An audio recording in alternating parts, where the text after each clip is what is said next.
Selamat pagi, Bapak Ibu terkasih dalam Kristus. Selamat bergabung di acara Saat Teduh pada pagi ini. Mari kita mulai acara Saat Teduh pagi ini dengan doa. Dalam nama Bapa dan Putra dan Roh Kudus. Amin. Selamat pagi Bapak. Selamat pagi Yesus. Selamat pagi Roh Kudus. Terima kasih Bapak untuk pagi yang indah ini yang Kau berikan bagi kami semua.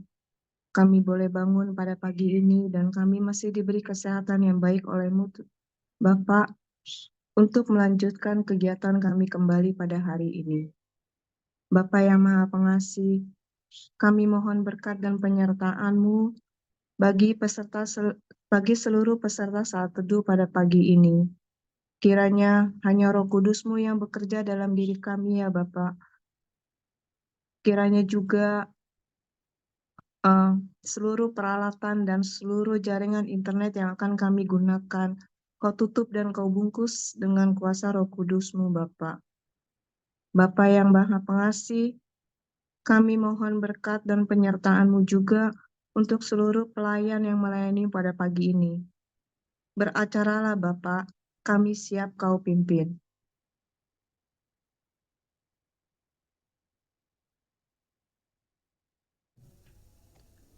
Selamat pagi Bapak Ibu, sahabat yang terkasih.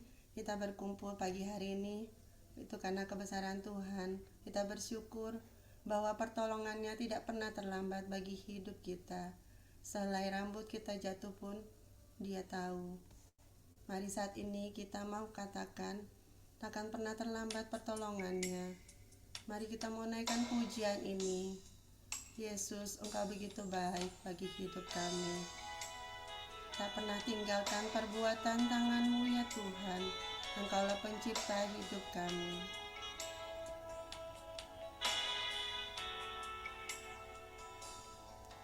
Tak pernah tinggalkan perbuatan tangan-Mu.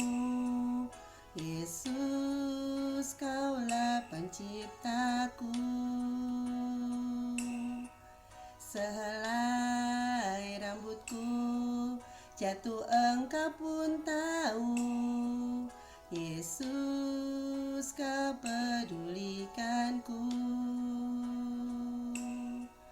Yesus, Kau perhatikanku. Takkan pernah terlambat pertolongan-Mu. Takkan pernah terlelap Kau menjagaku. Kaulah segalanya yang ku perlu di setiap jalanku. Sebab Engkau Allah yang tahu yang terbaik di dalam hidupku. Benar Tuhan, tak pernah tinggalkan perbuatan tangan-Mu. Terima kasih Tuhan. Mari kita mau katakan sekali lagi, tak pernah tinggalkan. Tak pernah tinggalkan perbuatan tangan-Mu. Yesus, Kaulah penciptaku. Sehelai rambutku jatuh Engkau pun tahu. Yesus, Kau pedulikanku. Yesus, Kau perhatikanku. Takkan pernah terlambat pertolongan-Mu. Takkan pernah terlelap Kau menjagaku.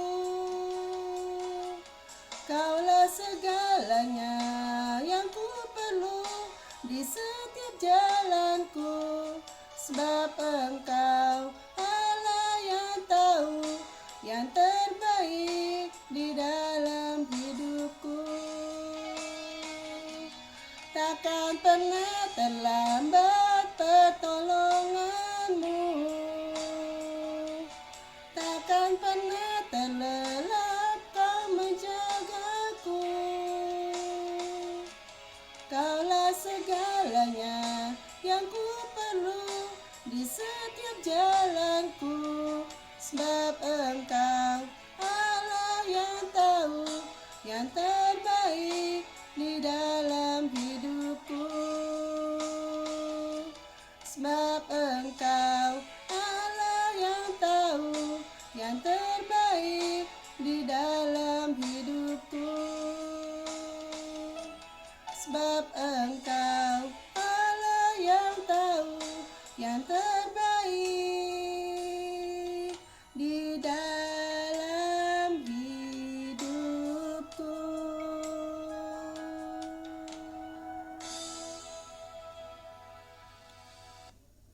Benar Tuhan, kami bersyukur bahwa Engkau adalah Tuhan yang tahu yang terbaik bagi hidup kami. Saat ini kami mau masuk lebih dalam lagi. Kami mau seperti rusa yang haus, rindu aliran sungai-Mu. Kami ingin selalu dekat dengan Engkau, karena hanya Engkau yang mengenal pribadi kami, hanya Engkau yang mengenal hati kami Tuhan. Tiada yang tersembunyi bagi Engkau. Seluruh isi hati kami Engkau pun tahu. Saat ini kami mau bawa hati kami untuk kami boleh lebih dekat lagi kepada Engkau, untuk kami boleh masuk ke dalam hadirat-Mu. Mari kita katakan, seperti rusa yang haus rindu aliran sungai-Mu.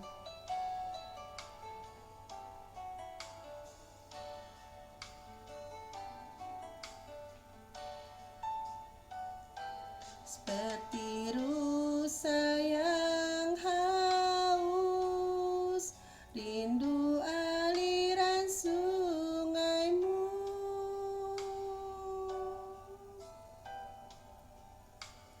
hatiku tak tahan menunggu-Mu.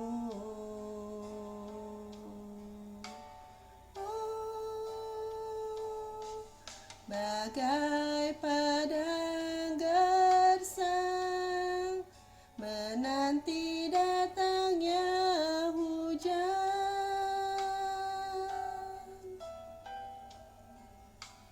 begitu pun jiwaku Tuhan.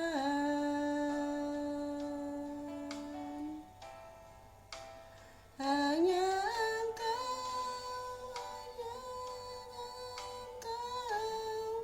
pribadi yang mengenal hatiku. Tiada yang tersembunyi bagi-Mu. Seluruh isi hatiku Kau tahu, dan bawaku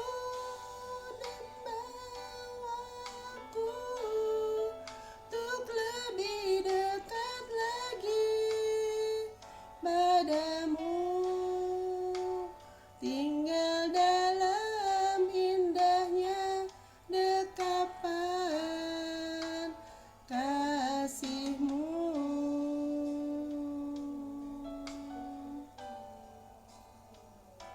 Seperti rusa yang haus rindu aliran sungai-Mu,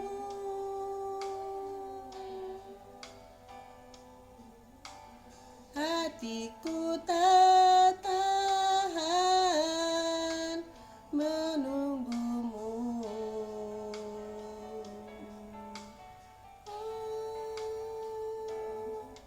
Bagai padang gersang menanti datangnya hujan,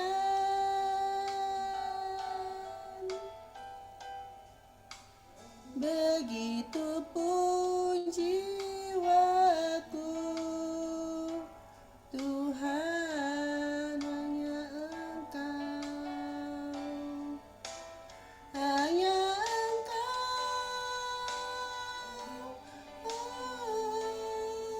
pribadi yang mengenal hatiku. Tiada yang tersembunyi bagi-Mu. Seluruh isi hatiku Kau tahu, dan bawaku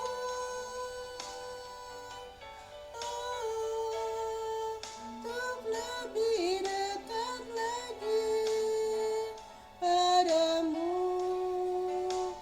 tinggal dalam indahnya dekapan kasih-Mu. Hanya Engkau, hanya Engkau, oh, pribadi yang mengenal hatiku. Tiada yang tersembunyi bagimu, seluruh isi hatiku Kau tahu, dan bawaku untuk lebih dekat lagi padamu, tinggal dalam indahnya dekapan kasih-Mu.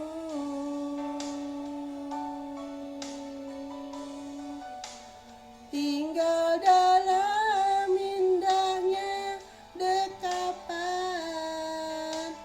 kasih-Mu,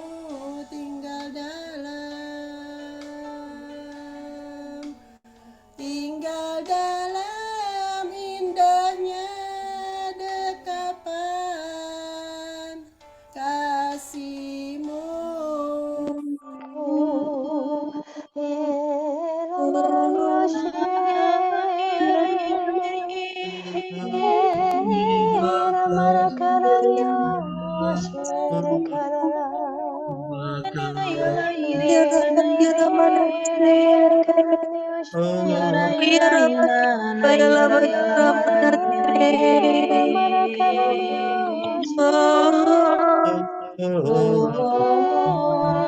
Yaraina, yalaire.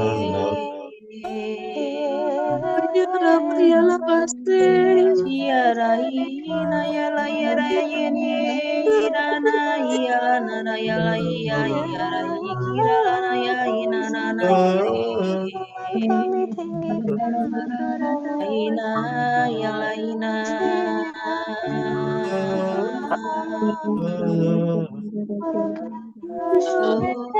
Oh, yarayana, yarayana,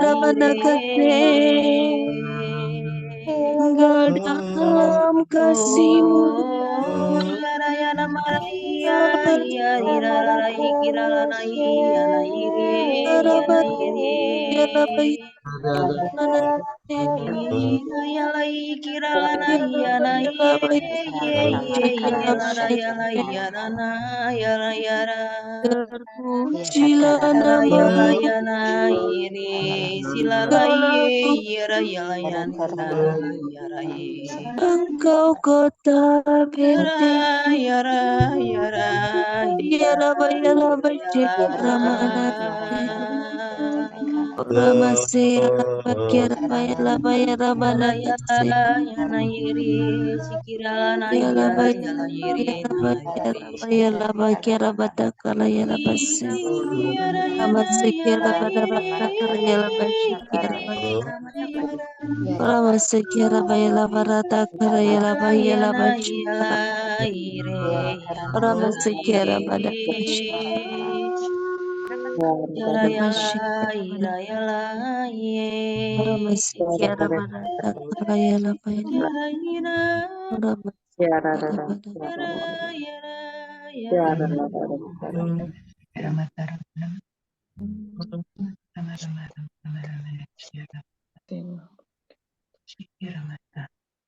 Mari kita hening di hadapan Tuhan.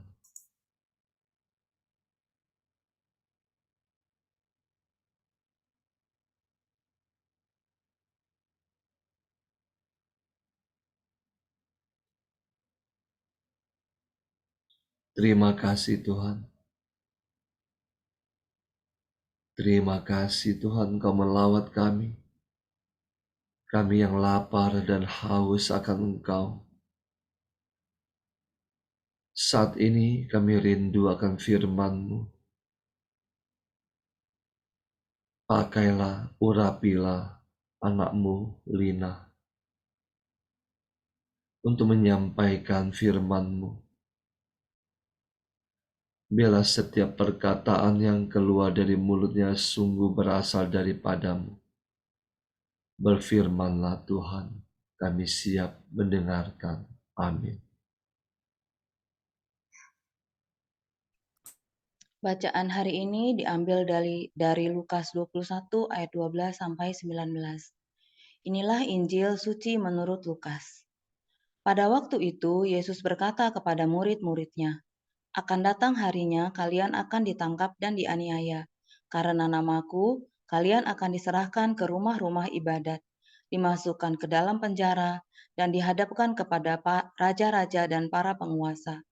Hal itu akan menjadi kesempatan bagimu untuk bersaksi. Sebab itu, tetap teguhlah di dalam hatimu. Jangan kalian memikirkan lebih dahulu pembelaanmu. Aku sendirilah yang akan memberi kalian kata-kata hikmat, sehingga kalian tidak dapat ditentang atau dibantah lawan-lawanmu. Dan kalian akan diserahkan juga oleh orang tuamu, saudara-saudaramu, kaum keluargamu, dan sahabat-sahabatmu. Dan beberapa orang di antaramu akan dibunuh karena namaku, kalian akan dibenci semua orang. Tetapi tidak sehelai pun rambut kepalamu akan hilang. Kalau kalian tetap bertahan, kalian akan memperoleh hidupmu. Demikianlah sabda Tuhan. Terpujilah Kristus. Marilah kita hening sejenak. Ya Bapa, terima kasih atas firman-Mu yang telah kami dengar. Lembutkanlah hati kami, agar kami dapat mengerti apa yang akan Kau sampaikan sendiri ke dalam hati kami masing-masing. Singkapkanlah misteri kerajaan-Mu, sembunyikanlah hamba-Mu ini yang tidak ada apa-apanya. Pakailah hamba-Mu ini seturut kehendak-Mu. Berbicaralah ya Tuhan, aku siap Engkau pakai. Amin. Kita yang hadir di sini adalah utusan Allah. Ibarat utusan dari sebuah kerajaan yang akan menyampaikan pesan dari rajanya agar keinginannya untuk berdamai dengan negara yang ingin berperang, maka sang raja akan mencari informasi terlebih dahulu bagaimana cara menyampaikan pesan-pesannya kepada kerajaan tersebut, dan akan mempersiapkan segala sesuatunya agar utusannya itu selamat sampai di tempat tujuan dan pesannya dapat tersampaikan dengan baik, dan menjanjikan akan memberikan upah kepada utusannya untuk mendapatkan kedudukan penting dalam kerajaannya. Maka sang utusan juga pasti akan diberitahukan apa saja yang harus dilakukan dan membekalinya dengan segala sesuatu yang diperlukan agar dapat diterima dengan baik dan kembali dengan selamat. Sang utusan pun sudah tahu apa yang akan dihadapinya dan akan mempersiapkan dirinya dengan baik untuk segala kemungkinan yang terjadi. Begitupun halnya dengan Bapa kita di kerajaan surga. Sebelum mengutus putra tunggalnya menjadi sang penyelamat dan untuk menebus dosa manusia, Bapa sudah lebih dulu mengutus para nabi, dan Bapa sudah tahu apa yang akan terjadi pada putra tunggalnya, bagaimana situasi di mana putranya akan diutus, dan apa yang akan menjadi visi dan misinya. Setelah Tuhan Yesus mati di kayu salib, kemudian Dia mengutus para muridnya dan kita semua dan mengirimkan Roh Kudus untuk memberitahukan apa yang harus dilakukan dalam perutusan kita di dunia ini. Dan Tuhan Yesus mau memberitahukan kepada kita sebagai utusan Allah yang sudah pasti kita sebagai pengikut Kristus akan mengalami penolakan, dianiaya dan disakiti di mana-mana.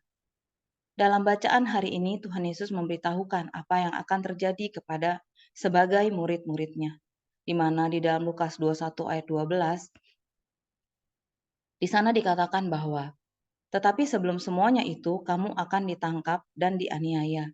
Kamu akan diserahkan ke rumah-rumah ibadat dan penjara-penjara. Dan kamu akan dihadapkan kepada raja-raja dan penguasa-penguasa oleh karena namaku. Di zaman ini penguasa di sini yang dimaksud adalah musuh kita yang paling besar, yaitu diri kita sendiri. Walaupun kita sudah mengenalnya, tidak menutup kemungkinan suatu ketika saat kita benar-benar dihadapkan oleh kenyataan bahwa kita harus memilih iman kita ataukah kenyataan duniawi yang tampak di depan mata. Dan itu akan menjadi keputusan yang tidak mudah. Saya sangat menganut paham kemandirian, dalam arti saya sangat malas bergantung kepada orang lain.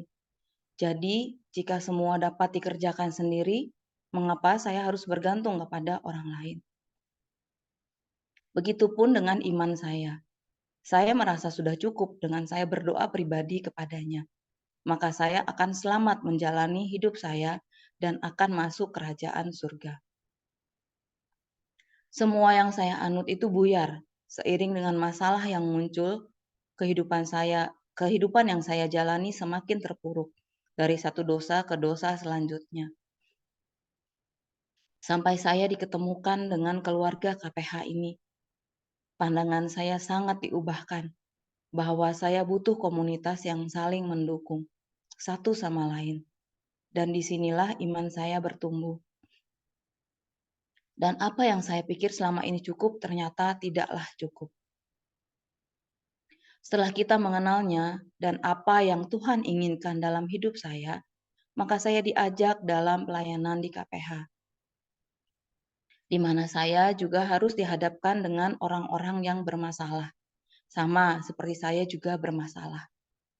Saya melihat banyak orang yang menjadi sangat bergantung kepada orang lain. Artinya, fokusnya masih kepada manusia, terutama dalam menyelesaikan masalahnya. Membuat saya terkadang berontak di dalam hati. Mengapa sih mereka menganggap dan menjadikan orang-orang yang terlebih dahulu menjalankan RPH sebagai patokan iman mereka, dan menjadikan saya seolah-olah sebagai batu sandungan buat mereka.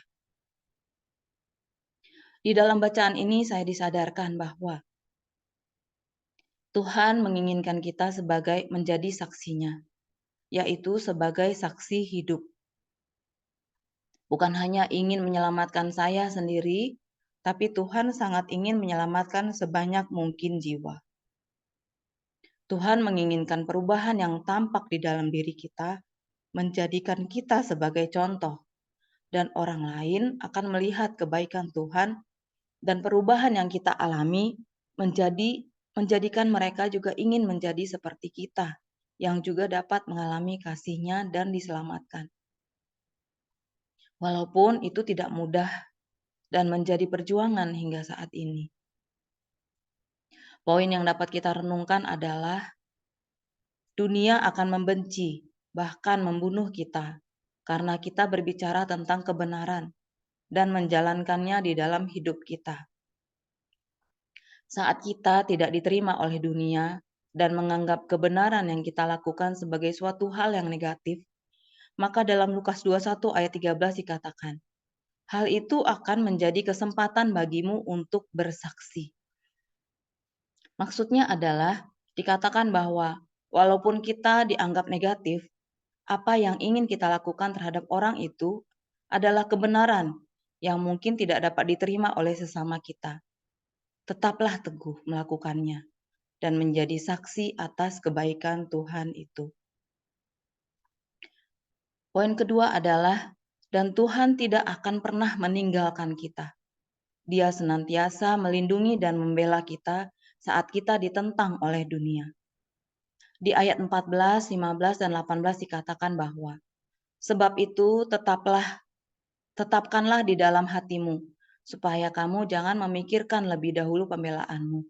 Sebab aku sendiri yang akan memberikan kepadamu kata-kata hikmat, sehingga kamu tidak dapat ditentang atau dibantah lawan-lawanmu. Tetapi tidak sehelai pun dari rambut kepalamu akan hilang. Sama seperti Musa yang diutus oleh Allah akan disertai dan memberikan kata-kata hikmat dan dibela oleh Allah ketika harus berhadapan dengan Raja Mesir di saat akan meminta umat Israel dibebaskan dari perbudakan. Dan Tuhan juga menginginkan kita untuk lambat berkata-kata dan membela diri setelah dituduh negatif.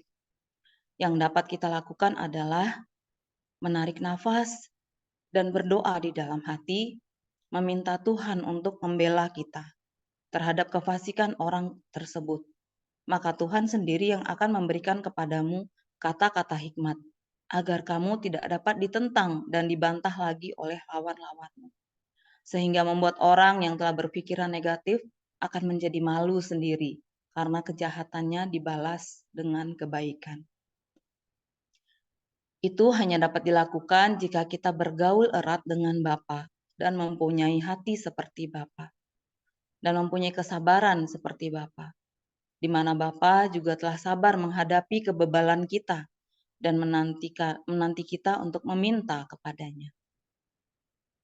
Akan tetapi menjadi pengikut Yesus tidaklah mudah dan perlu perjuangan, dan akan banyak pengikut Kristus yang gagal dan mundur. Tetapi hanya yang mau merendahkan dirinya untuk tetap taat dan setia, yang bertahan, yang akan menerima hidup yang kekal. Itulah janjinya. Dalam Lukas 21 ayat 19 dikatakan bahwa kalau kamu tetap bertahan, kamu akan memperoleh hidupmu.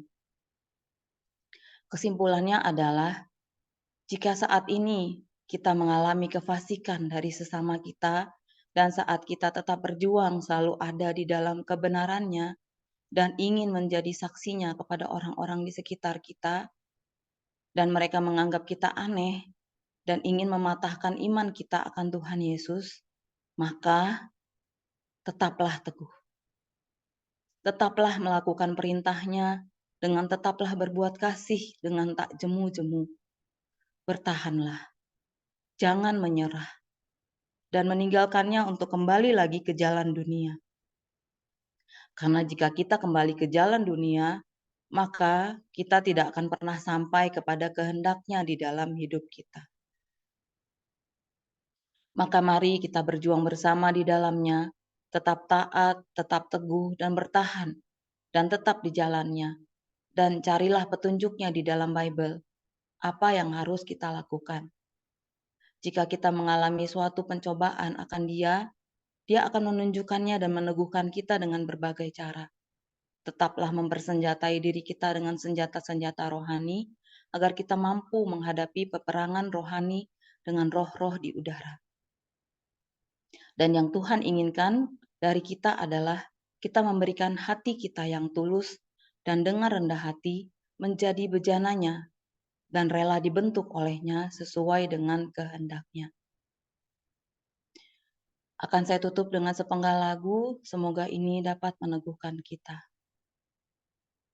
Berikan ku hati seperti hatimu, yang penuh dengan belas kasihan. Berikan ku mata seperti matamu, memandang tuaian di sekelilingku. Berikan ku tanganmu untuk melakukan tugasmu. Berikan ku kakimu melangkah dalam rencanamu. Berikan ku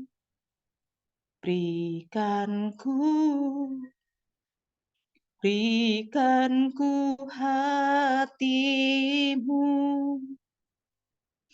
Amin.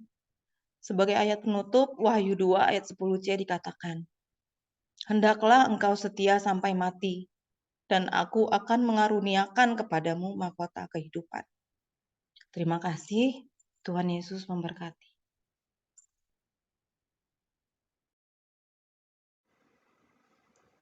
Mari kita tutup saat teduh ini dengan berdoa. Mari kita tundukkan kepala.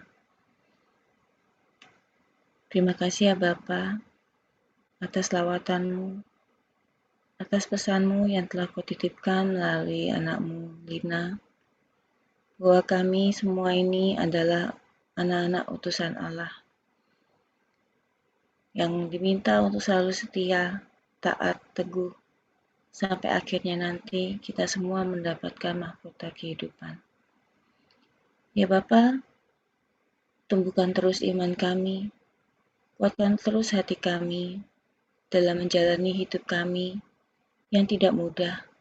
Sebagai anak-anak-Mu, seringkali kami mengalami sandungan, seringkali kami mengalami godaan. Tetapi ya Bapa, kami yakin dan percaya dengan berpegang terus kepadamu, kami bisa kuat, kami bisa lulus nantinya. Terima kasih juga ya Bapa, Engkau telah pertemukan kami dalam komunitas ini, yang saling menguatkan satu sama lain, dengan memperdalam menjalankan senjata-senjata rohani secara bersama-sama. Kami makin diteguhkan di dalam Engkau ya Bapa. Terima kasih ya Bapa. Terima kasih ya Bapa atas anak-Mu, Pak Paulus Bu Villa, yang selalu mendampingi kami, mengingatkan kami untuk terus setia menjalankan 5 senjata rohani. Terima kasih juga untuk semua pelayan-pelayan-Mu, sahabat-sahabat dalam komunitas ini, yang selalu setia, mendukung, mengingatkan satu sama lain. Kiranya kami semua bisa terus melayani sesama kami, dan setia menjalankan perintah-Mu untuk membawa kabar baik bagi sesama kami, hingga kami bisa menjadi garam dan terang bagi sesama kami. Ya Bapa, berkati juga pembekalan yang akan dijalankan malam ini. Berkati yang akan membawa pembekalan, dan kami akan mendengarkan, supaya kami bisa makin memahami dan mengerti apa yang menjadi pesan-Mu kepada kami. Ya Bapa, kami satukan doa ini dengan doa komunitas. Ya Yesus, kepada hati-Mu yang Maha Kudus, kami benamkan diri kami dan setiap jiwa-jiwa yang ada dalam komunitas pemulihan hati dan peserta saat teduh pagi ini. Juga setiap anggota keluarga kami, seluruh hidup dan pergumulan kami. Apapun yang kami alami saat ini, kami mau serahkan dan persembahkan kepada hati-Mu yang Maha Kudus. Hati Kudus Yesus, kasianilah kami. Hati Kudus Yesus, selamatkanlah keluarga kami. Hati Kudus Yesus, bebaskanlah kami dari segala yang jahat. Darah suci Yesus, basuhlah kami. Roh Kudus, penuhilah kami. Amin. Dalam nama Bapa dan Putra dan Roh Kudus. Amin. Terima kasih, mari kita berfoto bersama. Mari kita foto. Kita mulai layar pertama. 1, 2, 3. Layar kedua. 1, 2, 3. Terima kasih. Selamat pagi. Tuhan Yesus memberkati.